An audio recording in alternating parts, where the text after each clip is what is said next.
na hon kiri itogonga ke wurin ta koni Allah ti lagara ti wolin tan na ken koni wolin kanano na ti Allah ti lagara ti wolin tan ya subhanallah Allah watini awliya'ahu la khafun alaihim wa lahum yahzanun ige wolinu lagara kanuyenti kama intasun Allah waliyul ladina amanu Allah yani yemun de mandana ngai ga tumundi ngai kana Allah dunad arul akhir man ada li waliyan qad azantu bil harb Allah wa khibarni Allah farin wa khibarni Allah ti serebe ga na woli koni kida way he garan tuniti aga men ganga de ngade woli mu Allah maga ku aya hitige qotu yugo aram kanni daiman Allah konne Allah faran konne Allah kuma surun konnu indak ne kun qotu ya iwa konni konni mogori an ko ba kono yalli wokin konni ni ikitin to xam bunje kama an ko ba kono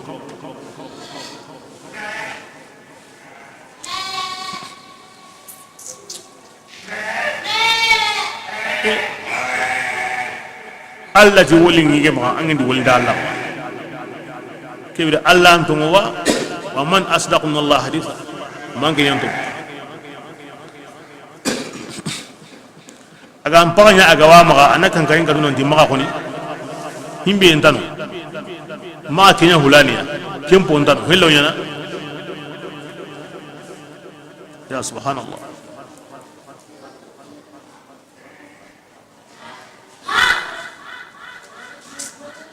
كون الله ولينا الله كنان من الله ولينا أكرمكم عند الله أتقاكم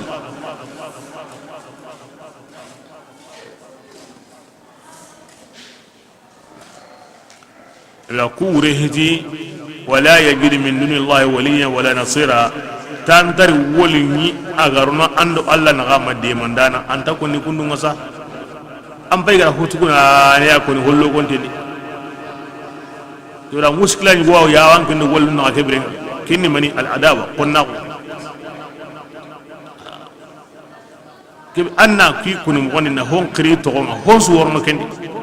سرقة الله سوقي نيسا قلنا تينجاني كي أنتر نهوه كتلا غرا أم عندي مندانا تنتي مندي مندانا لاتي ترى ورنو عندو الله نغا كندا لوغندا هون سنتا كدي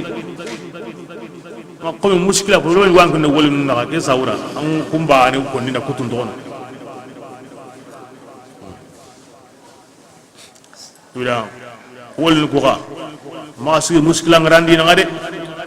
iyani Allah rakenga na lokata Allah iyana bahen aw kellu nganda wa malu ngando yani ke angami qanu antarmu abadan anga min kan andar ma bada iyani nan kiye kata Allah iyani kin kacin iyana sabu anga min kan antakin Allah ya bada murun kullu gon susa wura serem ma siri runu ngare ando Allah wallun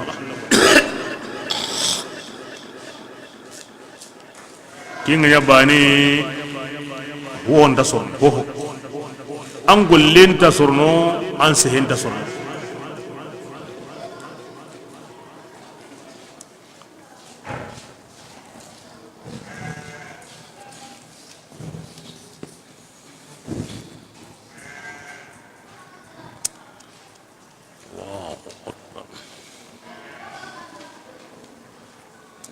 tangana golli budan golli wantu kana tay dunadi wal malagara لاغرا قلينا دون قلي كي آية غيانكا أبو بكر الله فاري كي بيرنا كون ودي همبيغا ما قولي بره قولي أو سوى تغني تيو قولي برين سياو غرا كين قولي الله فارين تي أنكين دام كتو كمينو غني مؤمنين نغا أو تغني تاو قولي برين دونادي أما أنت وأصحابك المؤمنون فتجزون بذلك في الدنيا حتى تلقوا الله وليس عليكم ذنب أنك أبو بكر anke nda me mu'minanu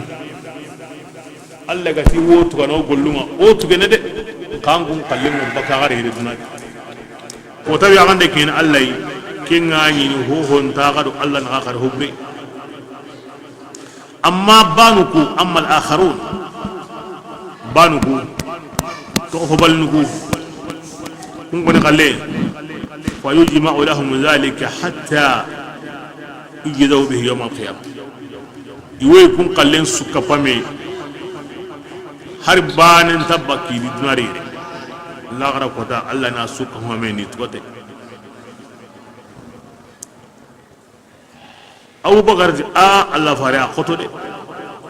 alla fare tada aw ma tamrud aw yusibuka al bala qala bala qala huwa dhak adi Abu Bakar ma khoto anta taqwatun wa an taqwa tawil mpateni kinno kwani ngata atike munya ati masiwa nta to kan kitana atike munya ati huwa dhak atike munya Ibrahim be ganan kita nyagali tayde akamana hoyuwa buga ntangeni ngata lengi nyaga ngeni ngata lengi nko hegani ngata nko rokani nkiti garange nokko no diginga yille garay ko tas hoygo newanga Allah tigade Allah kamana hoyuwa nyanda ke halle amma yakitana kasama islami nko gurentade islami nko gurentade o garan kita awara Allah ita musu kore nyokin nan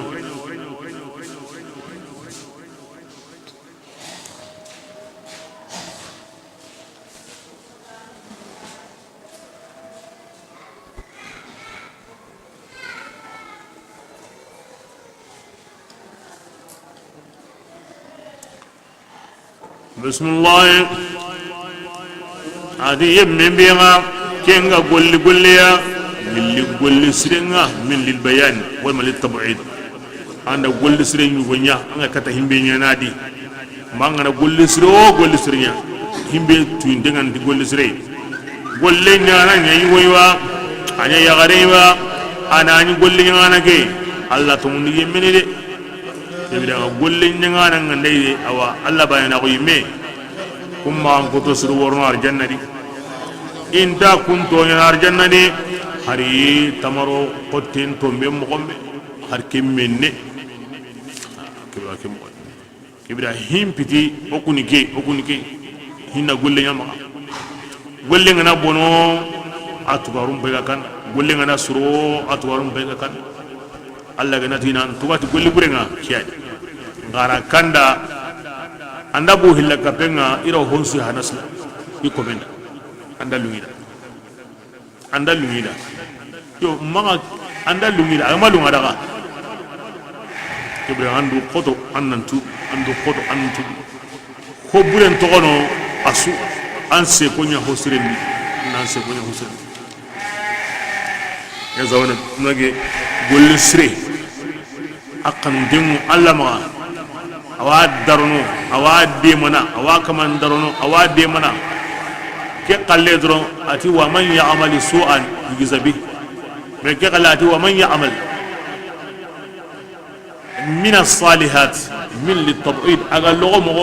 obura nyimo kunu me arake ko sire magana ko sire min zakarin aw unsa kale man ka so gen no adi yuwa ga ndanyawa ya gare ga ndanyawa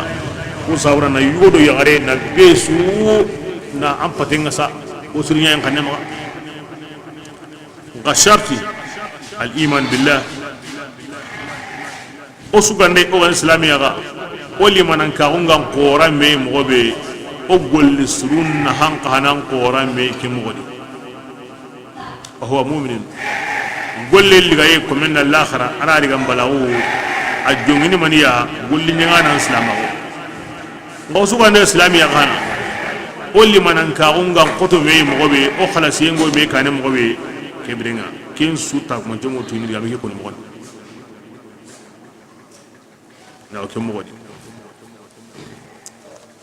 kebrenga angara nya tamaro qoten tombe kimmenta nagasin angol lisren awtu ni ki aya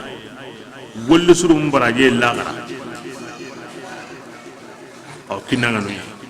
amma nima be go kinni ko menga dunadi la gahiya be angara kita warjaga be angara kita sahabe angara kita anda sago be kita ado kentana kempita ngolli sire musoyde ay Allah subhanahu wa ta'ala duna kuyeke ara ken sanka mutu ngani garantinga besuda anya islamiyaw anya kahiriyaw besu kemu qur'an kam duna kuye agabe awakin islam agabe awakin kahiri awakin fasiqinga awakin mu'mina awakin kutana parce que duna logo Allah maga ananya iqanan tugaru e imbe okini kahiri angana ho kitab islamiyya amen kini do kahiri ngoyi mahimbi kan kota e anda kenya muso aramani kina arba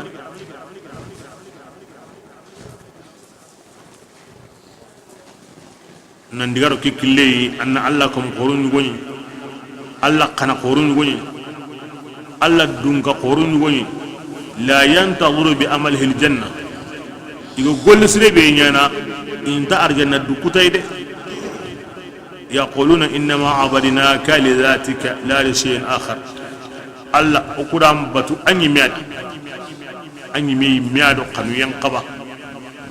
عند أنقبا أنا تهمبي أنا كينيا عند أنقبا أنا تهمبي تقول أنا كنتقول لا لشيء آخر وما هو صبر كمبل الله توانا موت نبون فارو أكا كي فاتينا arjanna ko yayi hinto ananta na kare nan disrenga na hadari kallenga wat kebe angam bunun ngalli angam khairun ngalli hinto anta gen nakar kyon kullemu ati in kana manzilati fil hubbi indakum ma qad ra'aytu faqad dayya'tu ayyami ati Allah nge gara himbe ngari anda nyingada kanu yebe nya kenya ninge kallenga ke bidenga ngeri wonda yebe ana kongunya ko ninge aro ne manundo ko kinge musonga ginde kyaga ninge ko ne kallenga hotuna kantano ke halle dura ngiri ngumburundi ita da ngani anna mun munda ati أروم وإن طال المدى منك نظرة وكم من دماء دون مرماية طلتي يوهم يمنا نانك الله وري هرتباني نانك ينقنهم كم بانا لنجد ناتو عندنا ودي هوري قبل جوغي ناني ما كين كتاب باني جوكونا كينيام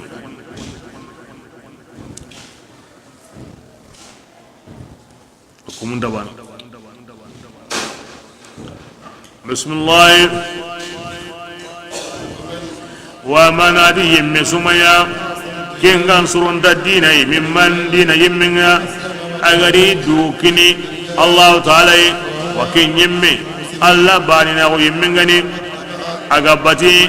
إبراهيم ديننا كنغني ميلاني بك دين برنسكو من دينا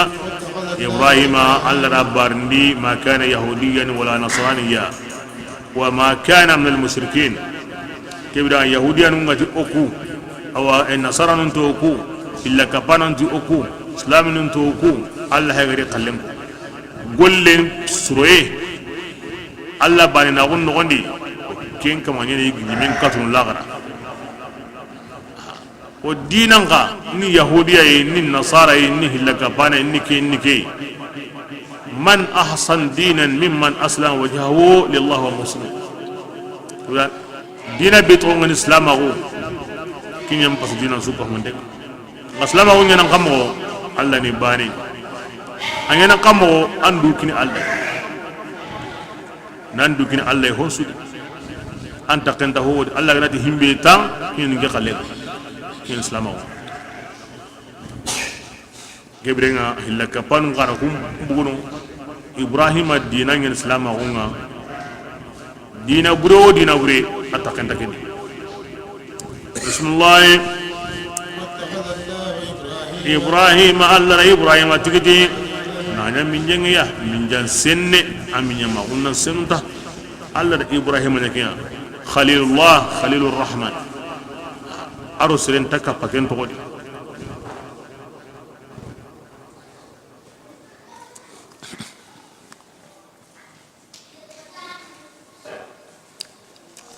o sugura ibrahima tiga allah ti himbe wuda batte kini mahol lamini yai kebirenga pura o sugura ibrahima batte on to kudo mahol lamini ya o ga to kudo gembate kebirenga wuda batte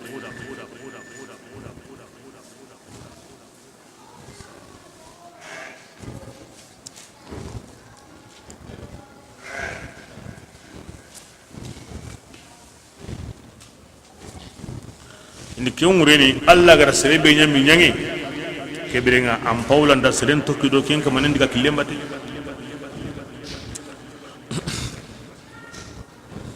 kebirenga on tokkido alla kanum bate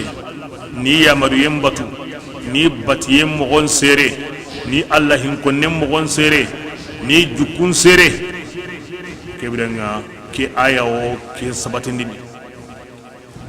واتخذ الله إبراهيم خليلا كنا قومي دقامي بيغا كن دلين يعني من اتخذه الله خليلا فهو جدير أن يتبع ملته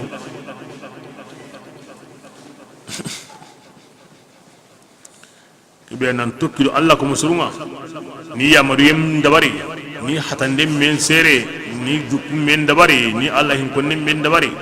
kinyang kabanyana bismillah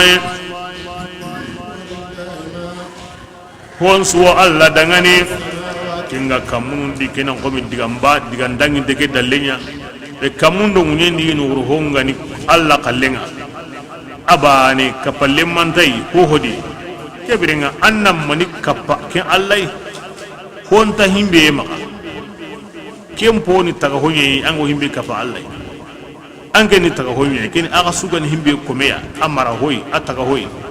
kebirenga mani saburango ken andu tampini gen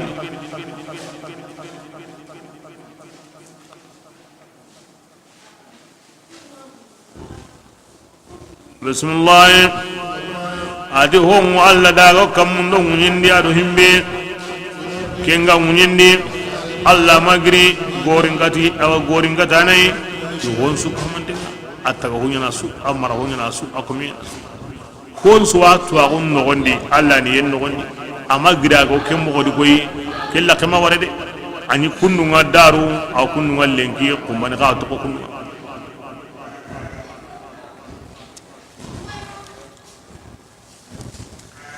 agati wattakhadha allah ibrahim khalila kebirenga allah ibrahim nyambi nyangi yo serem maga simman nandi allah hinya wayde adamare mummi nyamagu illa hinya wumi duna allahi malaghara allahi ay aya to ken gajabi nandi ay kamundo nyendi no honsun allah ya khalle ibrahim min allah taghonye amara honyani akomini asura da na nyakunu iganda ko mebe nyakunu ngakembira on kamana kemba tembato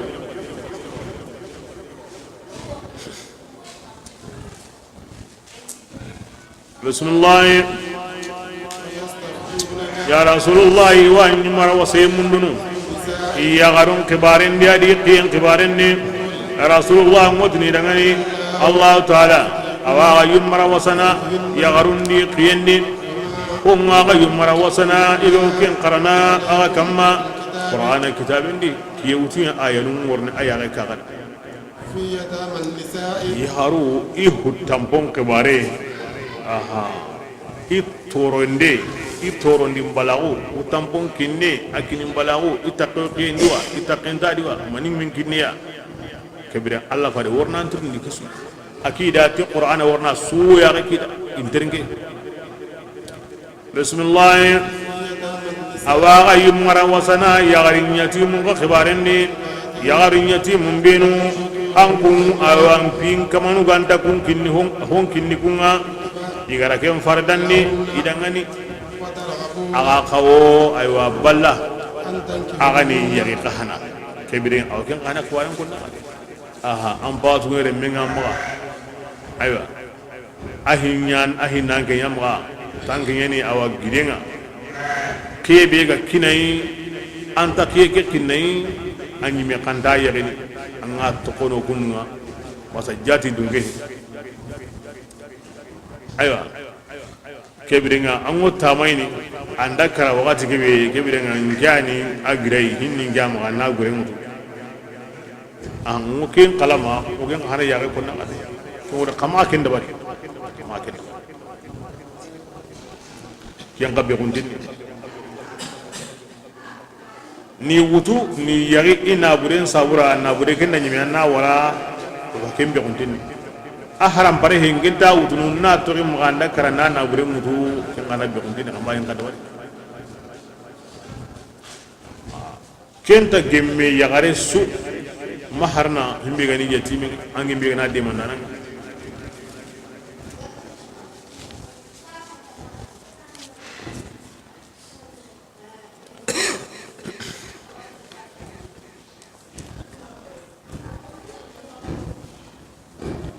بسم الله والمستضعفين الدي واني مرا وسنا لا هندون قدي من البلدان اللي لين دونانوا يلي حقنا جني يقمو الله ويا مرني او اغان سيغي يتيم دغني تلم تاغو دي اكيم موندي يهتم موندي ييغم موندي يورندم موندي kare kare ma di mandanan tiya mo konnanan ti maga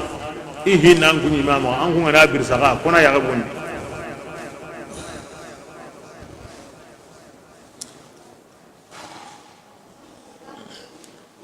lentu nanu limnanu me ke kinu anya yugo yaw anya yagari yaw mo bale aw kema kinne o de limun taqiya wutun aha iwotina لا نورث إلا من يحمل حوزه ويذب عن الحرم كين تكن سري مسربي أنغرو تاغن تنغنا كوري أنا جنجن دي بكا مغطورا أن لمن يميان كورينا وقوانا تنغنا ويالون أرهو برنا كبيرا همبي غونو قواهو ini kya ko har yugo ngande amma yaran ko ni har hinga da khoro har banda kin ni ay yarin de ni me na ak hokki ngana tagan bismillah adi himbere aho ke ngollini bil khairin non soya allah taala allah magri tuanay tiken khairiya ngo ho nya tiwa kibrenga na yarun pakken kiniya islamahum polwana nya limunum pakken kiniya islamahum polwana nya kibrenga dinan tano kapen tano gem kannen tano himbigan qodo islamahum dinanga ara kapenga ara gem kannen na harmare ma woni mi hakken sagandai dina manya gem kanne manya islamahum kane nan qodo islamahum angana kona suron di mo har soba ke angara mo be ko ar islamon kallenga ndaban anda har mari mun tonya amina andi hakanya bosiya makini aw kuren ga bon gina ngari hakanya kimiya biro bire anda tawo nandi a onyi gara kepo wana bugai ona yakunu kana aga na bugai na yakunu aga ni gara himmi yakunu aga kinga ko ina ara kum pakanya bosiya ida hadamare mum pakai Allah na hadamare mum taga ayani hakkan agara ko mo be angana ya kunwa sagay tai ona ku qarinan sagay kin tadi wa besu haqqin kinan besu haqqin kinan me angana bu kunwa lengi wunya ko teni aworni tagu ja kesre mai ko na harawo i agara himbi ni ken no ga ken wona aga mi qire jawra kun to nya da hada men pakke alla gara ko ni mo we atti mon den na kenya no ko miranta imi ko mi haqiqi nayo anta tu wal ma anaqtu ngana wa alla yanatu alay alamul khalaq wal latif al khabir osu hinne ngadi osu makare ngadi awasu mo dango mo en sawra ran ko man siri mo be akin ko droit de l'homme adamare men pakke ahimbe do salama ngana gem fa marhaban bihi wa ahlan wa sahlan oko kun wona qaso kinam bismillah himbe daga magem mutakan tage parce ira me gabe wala kanan sagai himbe ga masrul lengi kana kumbare ko woni hali warna wala kanan sagai bismillah adi hilli ya gareide ya gare kiga kanu awa ikina bange kuro yenga ga alla da ko haqqu yugo no yugo nan kabana kenya ya garenda yugo wajibi ne haqqu yugo no ya garen nan kabana yugo nda ya garen wajibi ne anya hona pakken angana ya ham pakken daga seren kalle anna rono andu manna an kanuhi inda ndu bamba ka sisa an kanuhi inda an kanuhi ara kenyari kembe muke munda nga mundunuti awa timma ka hinga mukanna ke nga nyuntono timma ka hinga kenya he kibda haqqul wo ya garenda aya ma hinga nga yare ganda kan soge ngorni do iri kina naga ay me ya ga way mo be sisa inda tibane awtin tam inga ta sirna awtna buren ya gare nyimra ke mu famu himmay ke mo di ke bire nga ya gare nyimna hay himbe ga wa maka an akibida an ngurnu tikenya de annan sa umu num tikenya de kebrenga allah hay kenya ga konni ya garanda nan simman dikenga allah la ya garun darode daron muslim bismillah akanu koro yenga ma kanu balli yenga ati junubum maya yugo ker yaare ke kamma ingemu mo yugo de aywa iro me na gandi ni gemundinde sireya kenti basiya kebrenga ya garenna hay i haqqu be ga nyino agan tasorno ma yugo ngaranya ana honu wara nyungin su aw musalahamunda nyungin tanga dango jigen anga na nege nam pakku wonu ngara anga nya tirni himelu na honu tokono na nya he honu nandu mu ngundi honu ya aywa hore gandai akaw sabarna wasa gando halle digem bi basiya wa sireni sagomu nu ti qalle ko yugo no an kabana nyanda an qalle an nganda to kono nandu mu ni kenga mo gabe wono anda kulla khawara an pakunyani kebilenga gemme mu ni sabura kem bi basiya Allah ti o ya ron simani kenga nafagandi tagandi ni hono ndi ado kundi menu man sabura li baqa'i suhba on to do anna to no ken sabra anda dunya di Allah ma wajibina kamade tan kabana kenya ande gemem da kimti basi ganda tita fa ala zawji an yuwaffiha haqqaha aw yufariqaha yare ngana ti kan takendi kono ke hinga nara ganda sure kitedi kinyanya yare ko tini haqqenya siki kebira kinga nei go ga wajibi na haqqin sigindi mana wara sharia nyawni hilay koy na nyay ya usre mara kinga re ga la wara musre o ko andon wa yana siku imsak ti mo srenga aw tasrih ti mo tunde rasulullah ati gemundi ndenga ken khairi qoreyne dina hatayinga dina koroyenga dina awa balli no halle ko yimeya aslu khair gemundi nde ati ken khairi qorey be suni hakke nyugo wara kona meñi naganen mo yare ni hakke ngara awa yugo na tuada na ngemu kendi ati ken khairi qorey am paso mbogeya am paso olla to meya am paso ono taten ko yimeya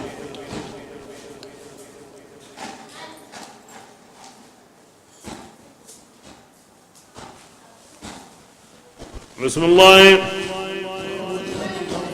nga nyonkin su hadarin tengo maniya ko tungana ko kote na kemmo gadi Allah kun da ki ko ngatlan hada marame mo kon ko hinga nay kemmo ri ya garen mutinya ngentin kallen to kono aha ngido bani ke so ambana o suna nya kenyi ando sumundo karungunya maga kebirenga nda hasinga ti harbane ayen ko sikki ken sigirai aywa yugon kana ni aya mo hota nay wakati be afano sigi gens granga de kira beso i bangen futun katiri beso kutungana ko ni kallenga ma wa uhudratil anfus as-suhha beso kin tabakin kallenga alla min kaban kana ya gari ya himbe gallinda aw nganya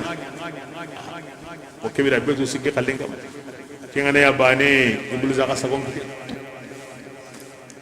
daiman at-tanazul wa at-tasaluf والتوافق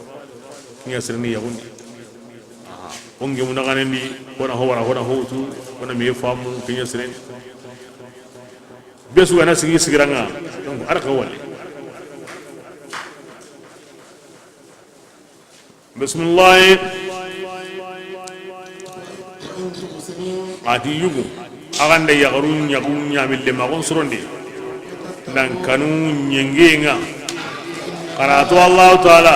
Allah magri tu ayingane tu honga ago kengolini de o kini tubu aha nyingenta ko asre nan kemu yarno menawa asabat ndemu Allah tindi Allah faren tindi lalimunu idgan kanen sirebe nda nakari ngona kahiriya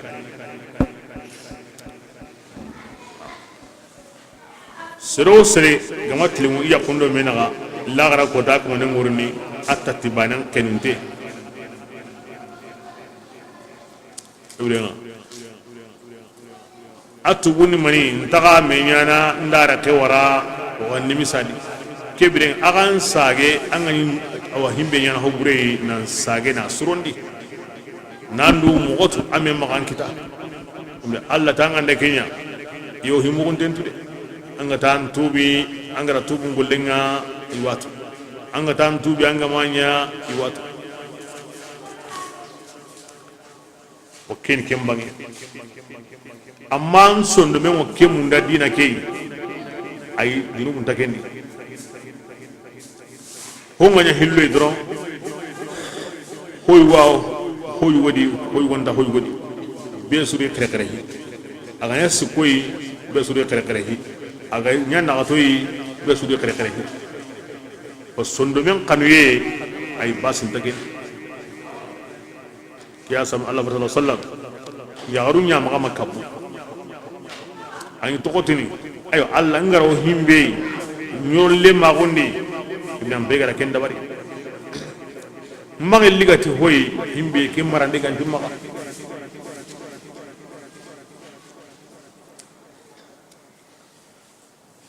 na nyolle magunya tagani ndendi na nyolle magunya e wi kotandi tagani nyolle magu na besu haqqen sigindada yen tagani nyolle magu de konendi anna kengira men kini mullendi anna kengira men kini yirigi mullenga na kina yeru mullen kalle muna gama bogen ama wajiban kama kinga soro yirigi kunenga na kina yeru kunenga men ma boge aro yirigi kalle ndangeni ama wajiban kama kinga soro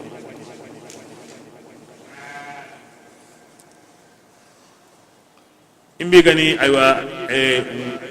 kompe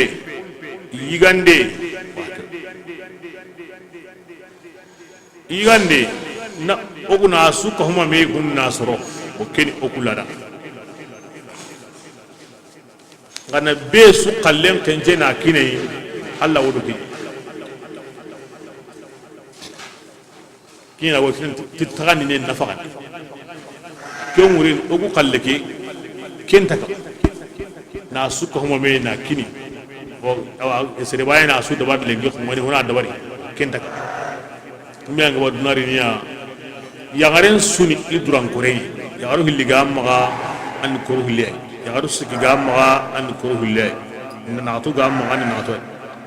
anga be su kallinga kin kini kuna tagani ndenya na nyurni nafaqa o kalligi himbe ndey no ko tabe o su kapana kenyiga kenyi me basi ngaw kuma ayo himbe ga dikenga sa gadi nyorolle ma won nafaqandi kenyani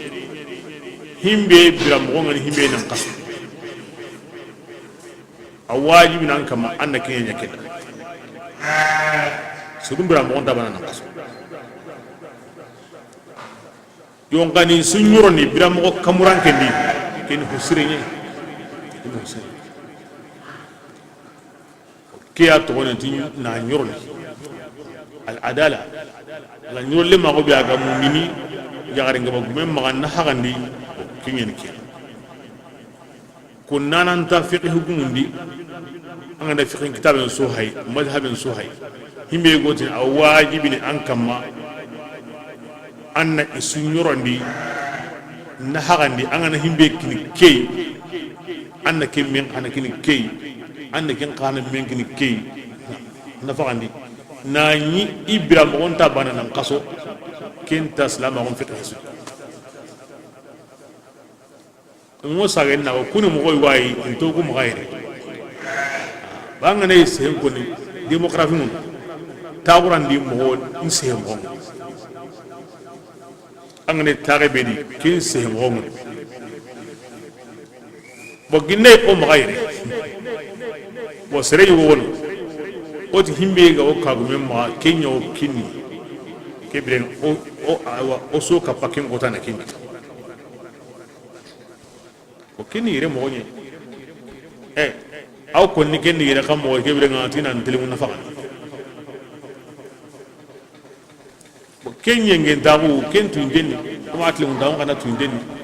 nga alla gara kona koto ni mo ke ngurina besu kallenyan kinni dura besu ni kara ya seren tara seren no ko besu dura besu ni ka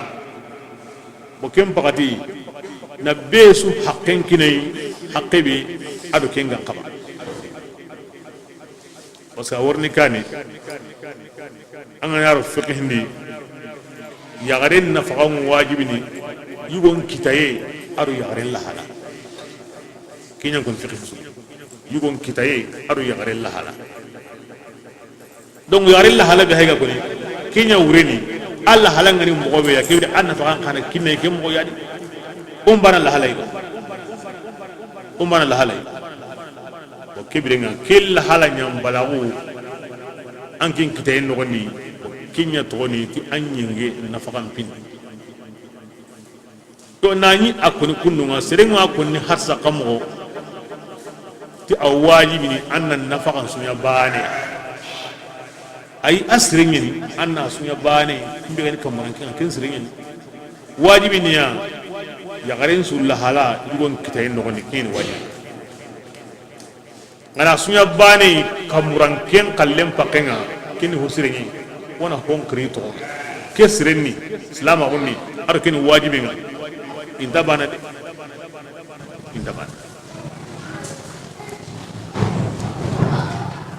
islam on fiqh suwa konni yagaren na famu wajibi ni ti yugon kitaye adu yagaren la hala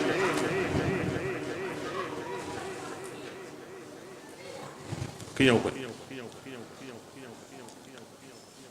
angana ke famu angwa nyagari mundu kalentu angwa nyagari mundu mogontu an kitayen garanta himme la halamuri kibra an ngana kempo yana anduru sehede Allah ratiya an kin kitaye aru ya la hala besu kitayen to an ga dango ya gare an kitayen garanta la halamuri awadan du warahide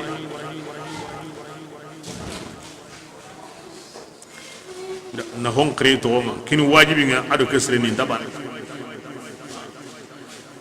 asren konini na wuriran ken nyurondi kamuran kendi ken siringen mosru anda golli sirin ni kesre ni ado ken wajibi nga intaban wala hon kre to ma ken sirin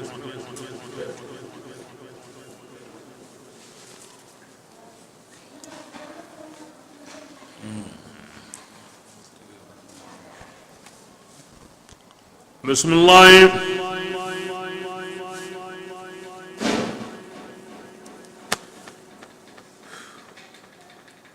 ولن تستطيعوا الذي أنكم نقول أغرن دكتا أغنر لما غني يغرن دو مين أغنو يندي دي حراغن دا هم تاغو كين أغرن دا كين يندي نيرون دين دي يغرن دو مين أغنو يندي التي أغرن دا كين حلاغن تانغانا كين يصابوني الله غمتي أغنى كين أغن تلمو nafagandi an kitayendo yagaren la hala kini tilingun tagu ngani nyorondi ay kellan tagi kharuye parce que diamu inda ba tilingun tagu kini na besu hakken kidi ni nyorondi nde mo kino tilingun tagu inda ba no ko go nyorondi ni ni tilingun kenta mi wala ngani on den koni bo nyorondi kiran tagi kanu ini antanya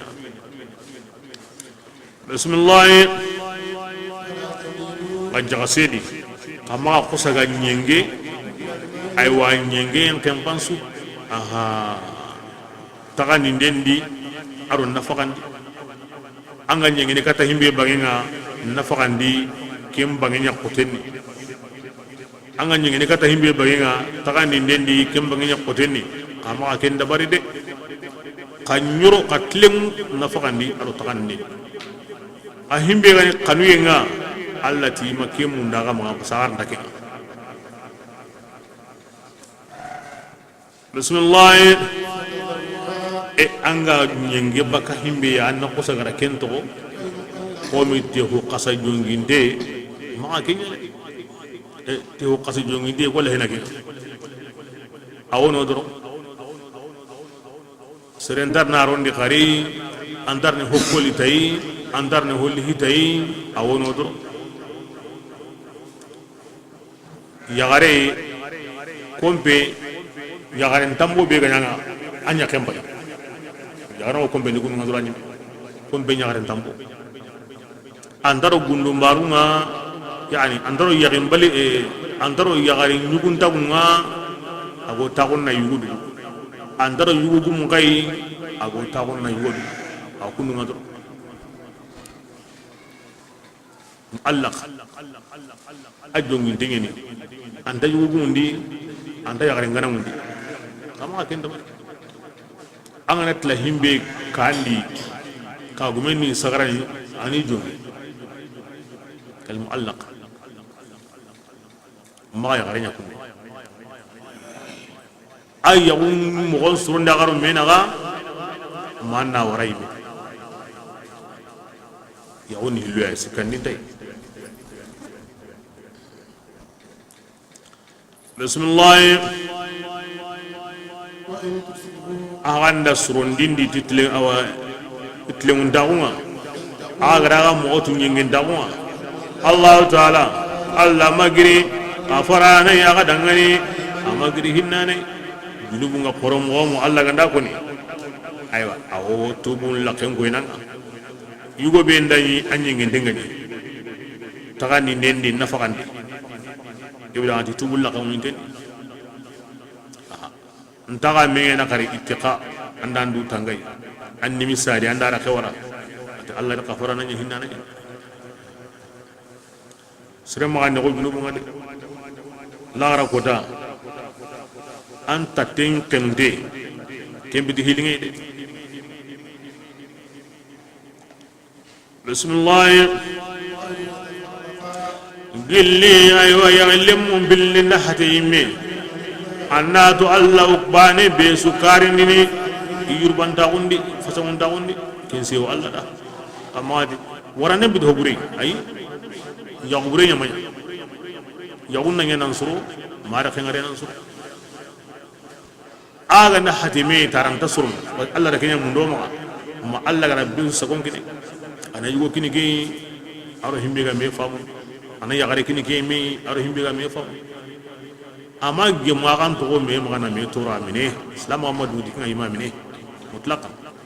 badgate yaw kuti ngano kuma masiba yaw kuti en srehe aw gillay allati alla farenti sallallahu alaihi wasallam abghadul halal ila allah at-talaq iki alla yiga taana himbe nyati hondai nga himbe ga koyanta ida sui kini warande yahtaz minhu arshur rahman yo ngana tiri ya kengara illa arsi won aw jigijigini shay'un adib wa khatir aqoreni de masiba nyanda tuda kengo ni meni mani yugo do yagare be sun dogi kromengure o sun to ko hamure wona me fam wona meriga on to ko me suturadi ak gemmen no gondi de yagare ni hakku yugo wara anda kata ayat no wala kiliya aga makata yuwa wajibi yende tangaranta basu himbe ga munda suyi me tora ndenya munda hosi kinna mbonta asu kin halalen go koni antali allah nga me toro nenga ke mu jama ya halaliya himbe halaliya الله يمتي إيكي حرمت على نفسي الظلم يا عبادي حرمت على نفسي الظلم لا تظلم إيكي بيغن الله إذا تونيان فرامني إدو كما كي بيغن كومو كما عمي تونيان كيني نانكويو يا مي تونيان ديم كونتا جيميكي مطلقا كم بلو أن الله ليس بظلام للعباد الله انتكم تونيانو تونيان دين يانغانا كي يواني هوك angana an sago ya nyime kallendi anto nyani alla ke koyo ya na ke mun talida ke ko ni halale ni woyi alla ti ayan ko ni ta ibange dina halale su ka gemme ko nan man sawura ko yugo ro himbe ga dagge me kenna magarinya kenni mani me tora nga okura kemme tora ne ya famu na kenya wutu dinanta himbe gawono alla gara kenya bahille me mi torande kem maganya har ginde iganta kemunda ora kento ko mi torande nyam bonta hosu la tawalamu la darara wala dirar ko annas qur'ana hakani ne inna allaha la yuhibbu al-zalimin ebra tungunde ki ya oteni kinya burenni mogosiri kenya sabuni ar halale nyugo kini oya kella ke go walle hari ginde iganta kemunda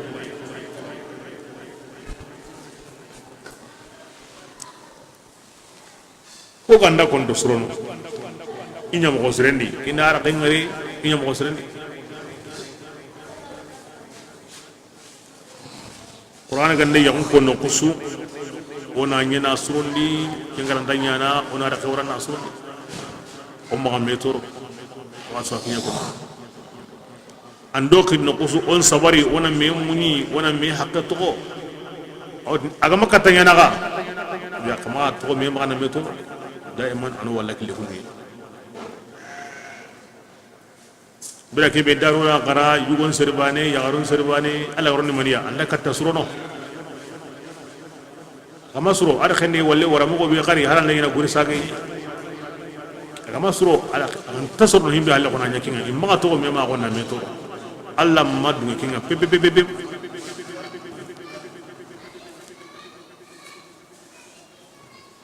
rabbe su qallegar ati yugonda kin goda aywa ko yugon talanda ngani nan khairin ngari de bire nyuwanya ke mo dangina nya ke nyugoya aywa katanda decision mudo afamu de ko yugon dal ser nan khairin ngari de parce que hakke mo yugon ba mo sati ndawa ati ko yugon talanda nan khairin ngari de kinga na warne ngara nyu ko simme kinga walla ngati yawarenda ne am koy wodi am pakani ko to ke suniya ongemu sontaw kam mi asudi awa ko ni nan kai aga makata surno ka onara ke wara sontaw kam bas la ma ko ni yahud gam hilya na metoro kenta mutlaqan bismillah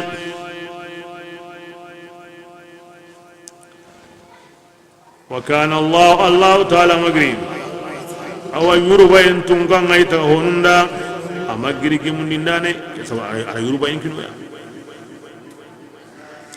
ولله ما هونسو الله دغاني كينغا كمونني هذا هونسو كينغا ونيندي أتغاهو أكومي أمره كبيرنا يوندو يغاري كونا كنت الله غويرا خلون أقودو مينغا نا غسرين كودا كين الله درون تاوي onda atu onya ko musri o ga matu mi ga onda Allah torun harbane bismillah abadi ogutun ganda yemu nyamari igara kitabun ginu kunga an ko islaminu kane yahudu nasar ori yamari oda an kunyi mi ga qur'ana dun kun oda ka yamari diga mbani ani de mbiga kida on kinya kuna ga aso ka fada o aga suka hum de ka kanu Allah yangam katayenga ana yamari yebatu oti agadi suda aganda ke wasukande kafirago agana to honsu alla dangani aga kamunundi ada honsu ada ke ngamunyendi tagaho maraho komi aka firago harbani torun Allah taala magri kari tunga ngabaka tagahon maga magri tiga tungai au tiga ne gollen su asu kuna Allah jaragi bismillah honsu alla dangani kenga kamunundi ado honso kenga munyendi asagai nan sagai man zawura li taqrir mujib taqwa igati ono moto Allah on kana yanga katenga na batu kamuge qore ni munyen qore ni har ho qore ngana kambe gwai kunsu kama imarandana itagandana on ko kana kinga bismillah awasiti Allah ta'ala wakilan bisani ki Allah be ho gani kamunu munyenga andakan ana kun sud gande bakano jama ni chrétien ndadi ni yahudien ndadi ni islamien ndadi andal wo kamunu munyenga kamanda awa sud gande bakano bismillah anare ti hotananu ya nanti no kum place nduro mo to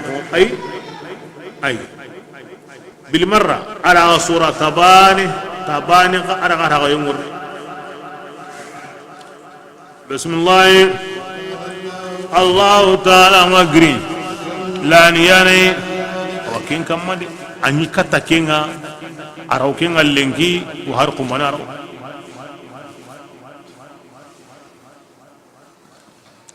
an Allah lani ala muyenda si aman nagas anta nagas bismillah adi yemme be gandanya aga duna musunya mundunu ti gollenga akamanatu duna musumu Allah magade Allah gara musu asuna ya maga angana Allah mu angana mundunu amunda maga munda tanai anganda ho mundu hoya ganda maga anda ndu yebe non Allah hoy la rana ya ho angane duna yibe bunu duna munda na mundu Allah aya hone andalu ngara wakina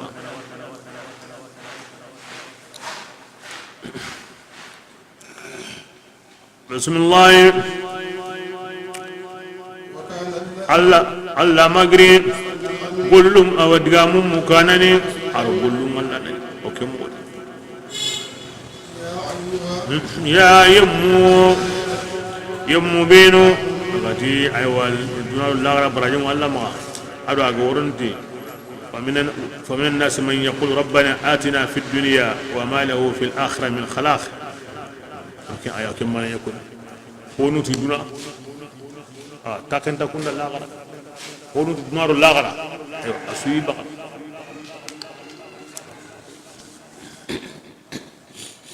بسم الله يا يمو بينو كونغا توندي kungume yugo ado korente yugo ila mesore hidi iriki ti Allah far senenga sero de mama Allah far on koni warayenni korinte lanta bannan tonya kinya kem pakharla mesgine law bannan toron kam bakibrenga ayelli nanti yaho kemunya ananya wala halaqi akuni Allah farinya na de nga wala halaqi yumatun na ko ni miskinu kage ngiya i toran korenni i hasida on korenni o jaram de nyawtimi bannaw miskine toro no tora kamba miskine o banna toro no tora kamba ila kiye ganda nyanga kebirenga maga toran mundu min kara aro miskin kara ayakam be so mi toro Allah ro jarabi timeya bismillah ya yammu binu kunga tongondi an kunnanya sikanya ngiya tutle unda ngade qasheda ti tunga Allah jatin dangani hari seda ngandai anyimme kamma ma anya ansaranum billi kamma ma maran tundung kamma anan sede ikamma seda woni hilway lahu adu ali seda nganda sendat anna kengono nga seda ngan kamma yana wan konturunga ibana kenya kunna nan tagba zaru Allah ri qanne wara anga tani mu'minai aywa lemun ta ko mutude anna sheda ko nyare sheda ko ngina Allah sabura nimbe wena Allah sabura wane ken ko le ko men bonon ta kendi de haraga ndani me konturuma amma dam pa konturuma amma re mun konturuma annako anga na sheda bismillah wa in yakun ghaniyan hariban na gandai angurni shede kenya konturuma makorinte agandai anna to Allah taala ayam paulanta dina korintindo bananga dina tangkunga de nganda hin awaki miskini jon tadi nganda kinko sisa worna to Allah ko tanda dina miskine giri Allah ni hinna nanga ayanti annat limun ta hondo bari kiri bannanye nganda jon to ngoni kebirenga atu bannan ni huwai andara hi qoranya bannan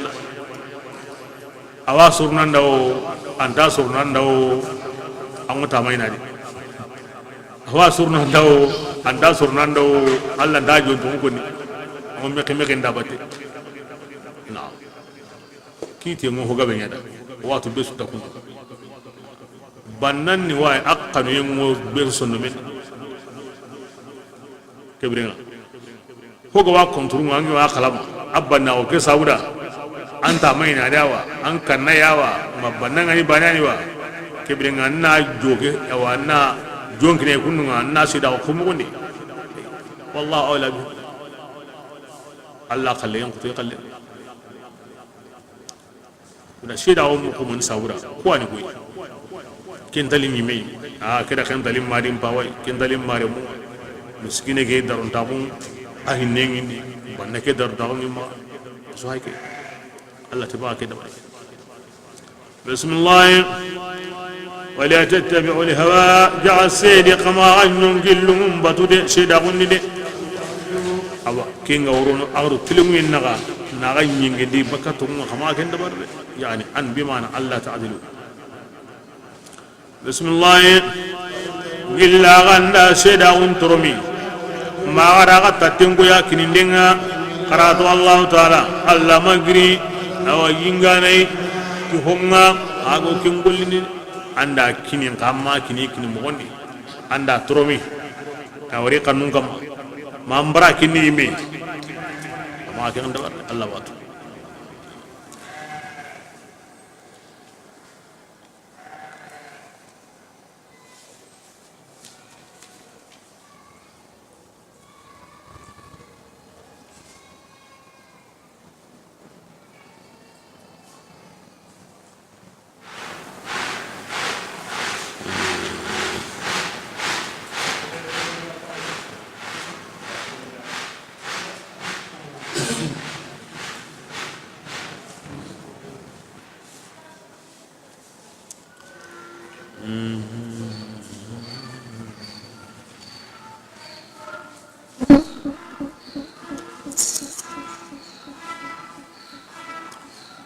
بسم الله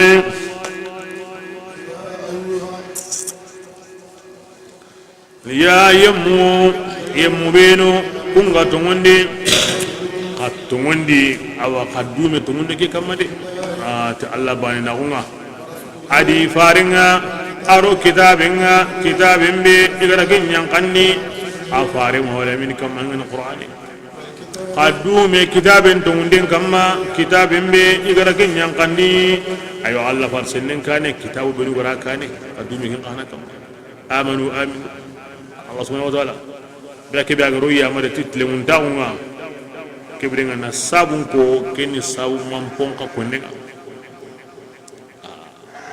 ni qur'ana wo walla kelliya ati onga jundi ti wajuni mo sirenga aru gemuyen ko mu'mina waju mo ngono ya amanu igo sire be yana na ida kadume ke kam Allah bani nawo farenga qur'ana wa an minyimu kayfaru kitabu agana kunu yena qasam kadume kin kam kin nasreng mari gol srenga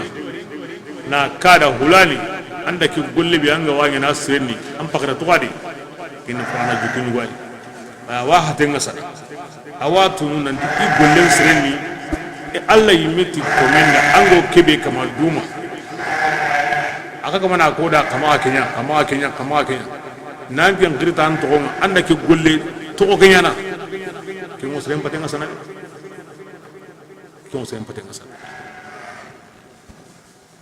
kira hagar himbe ko ani tandunga kai Allah bani nawo faren farago qur'anago kitabu benu gadangi kebringa na kutahu kiyani tandunga hana kiyani islama gon sore hana be go tipiya كان أوغاتي سوري بيغاني هوبيغون تيغا كين نمبي سوري اتخادي ناني قنا جم دون كني اي غولي ما اوكي كني كيتي كني يتين كيتو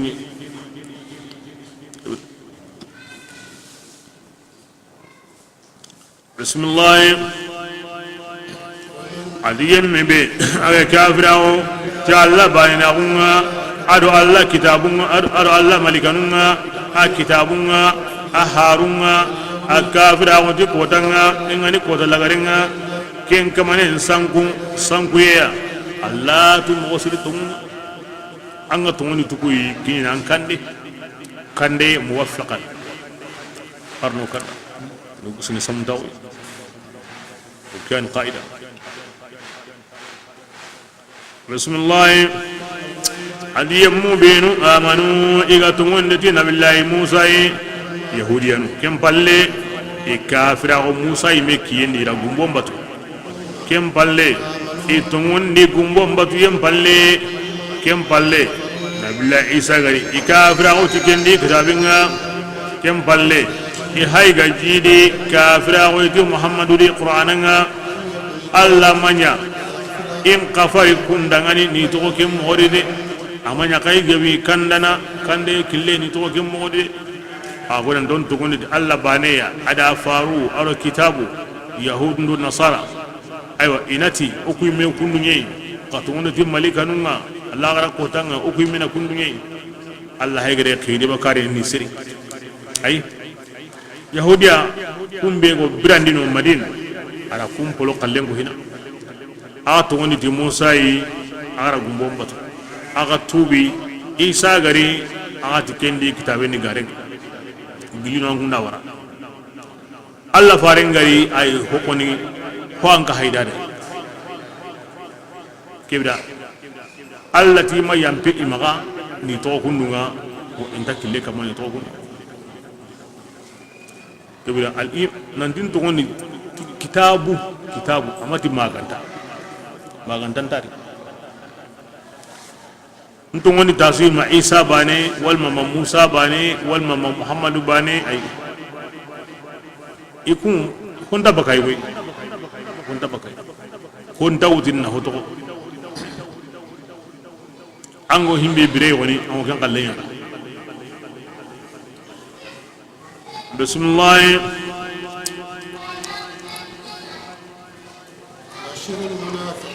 rasulullah munahun qakibari gandi yang ngangkatemo idangani kin torandenni koni munahun parce Allah ga rasulami ko na yahudiya ko na nasara ko na hillakapana ko e munaharinda sima i ko menni wo islam ko hamure ido kunyina kite la ari kunduranto ko ni kadnengariya bitahakkum nansoyiya albishara aram ganandi akoni angane khibar lingen konni serena nam angal serna musuna garanda anda mani duk aworni khibar lingen yakanda miaga tinda musu anti anga mangara hadi bishara ay kini anso ya kamaninga wodi gra at-tahakkum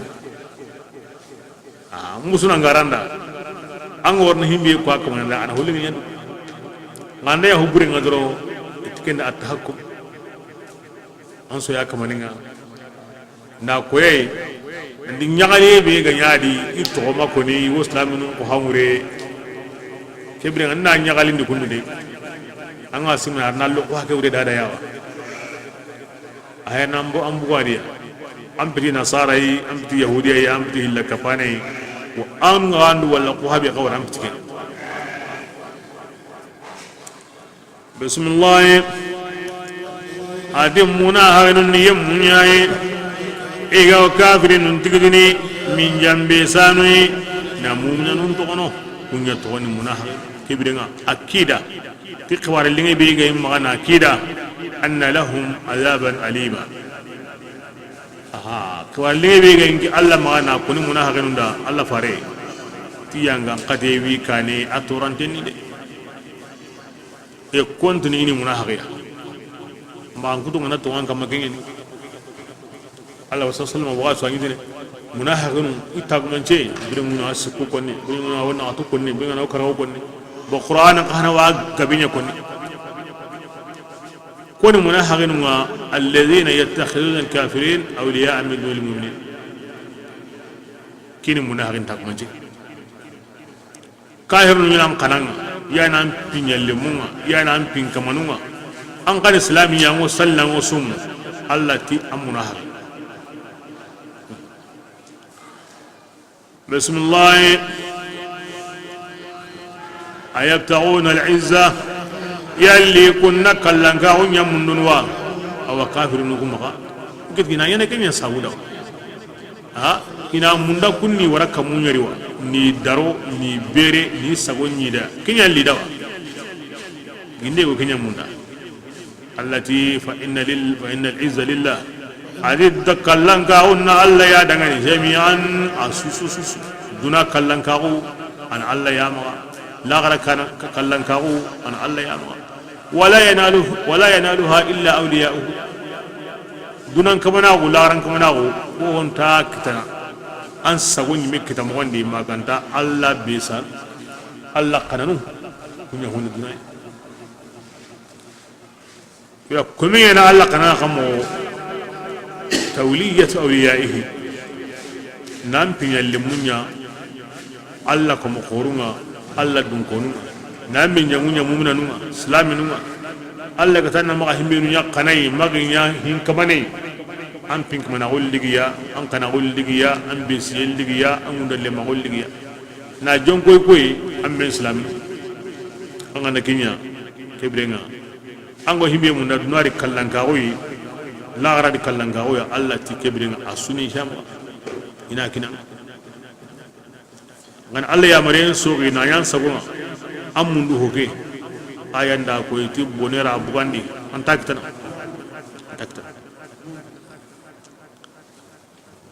islami suma ihin sukini kahirinunga ma aga giki duragu imundu honni ama do miyana hina angaran sagon kita wa antarni nyaq lenki kumana antanya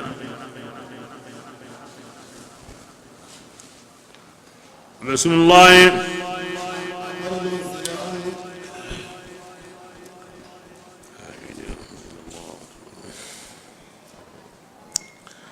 أورنا كون آية بانني ولله العزة ولرسوله وللمؤمنين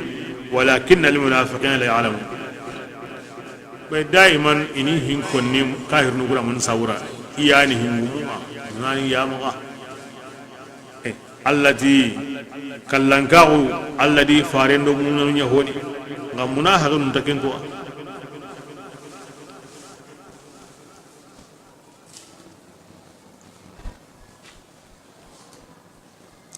بسم الله أبادي إذا كي ينقني أنكم مغني قرآن دي سورة الأنعام دي تي أغند الله ينمو قرآن إن كافر أو جاء ينقيا إن أنجي جاء ينقيا كبرنا كما قتاقو أو كبا كافرين أو نجي نانو أنكم سلامين ma kahirin no ngi nganu nda khube masala di kindo qur'ana ngi nganda ban ankunga aganda ta ko kape yake mbirenga agani menye junubundi de Allah taala muna in ka humandanani ado kafirin ka humandanani jahannama yimbendi isusu ko dunari mobe ike kahuna Allah kuta ikahuna ngi Allah awakomo surunga Allah ayanuma la garaqana Allah wi kapami ni ro yimbendi dome bona harenu kundi gara kinna nyamunta kahirun qalle innal munafiqin fi ad-dark al-asfal min an-nar imbenno ko juppe an quri ranke nafiqi wonno nafiqo hubre kian koni lan amidi aworni amma sara anta gura honde konnino qur'ana dun konunda alla da alla kum qorunda allati ma tarika biya niwen su halle indara ke wara wakati kibe kibrenga annari tawo kapiya nga anga makenya ngema kuni ngenda kuni akuni kuna ndondi kibrenga tandi sumbana andi sumbana o gabe woti ni mako mako bane hede abundi seremaga annan taron tanga ko bure mu kenga koy mo be anga wanne nen tangana ko bure ko ne kyango mako ni bane hede an taron ko tanga na mamu an anda hubure mu anda ko nanan sumbana kebrenga saga bo ke konkondi tan nan ni baka ken konkondi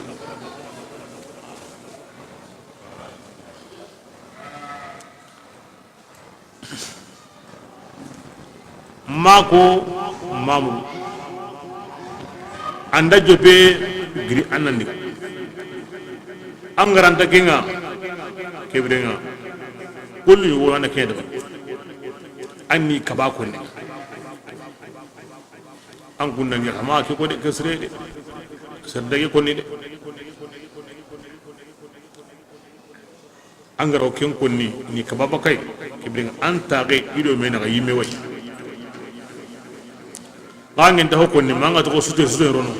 nan taron dringani mo sirna mo sir watu ni mi an to mulin soyni ayo andi so amba angaranti kabana doron gribakan laqake tanga mo amma huburen ko nengari taro ke ganan ko nan tangi kem mo yayi baka huburen mu ken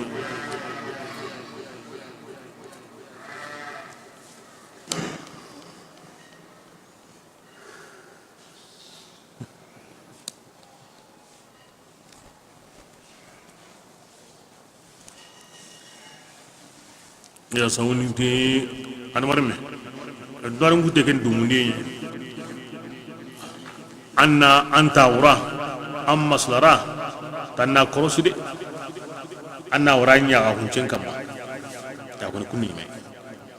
sere hordon ali ya ngam ha ndagi yana de kibra tanna anta wura ga waranya ga huncen kam anna anta wuran sugandi nan digaran sugandi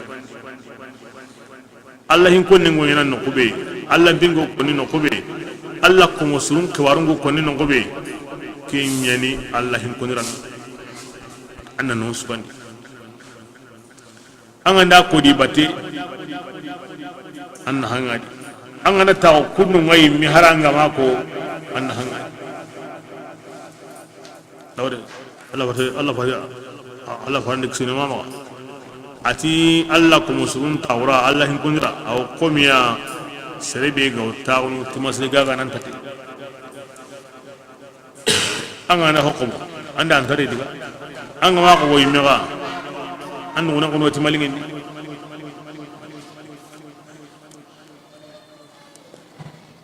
malika nundo Allah digam futu le mawo meya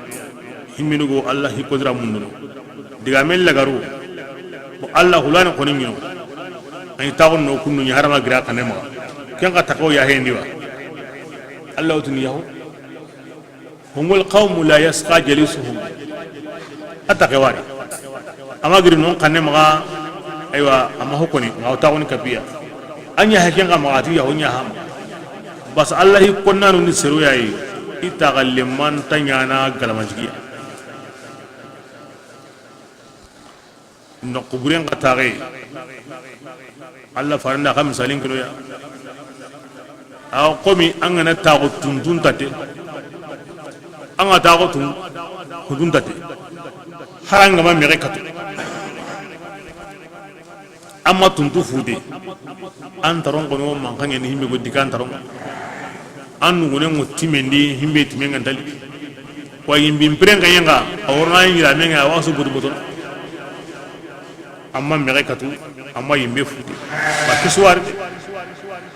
kebrenga no ko brenga misal ligay mako aywa antaronda homude wabil jumla sere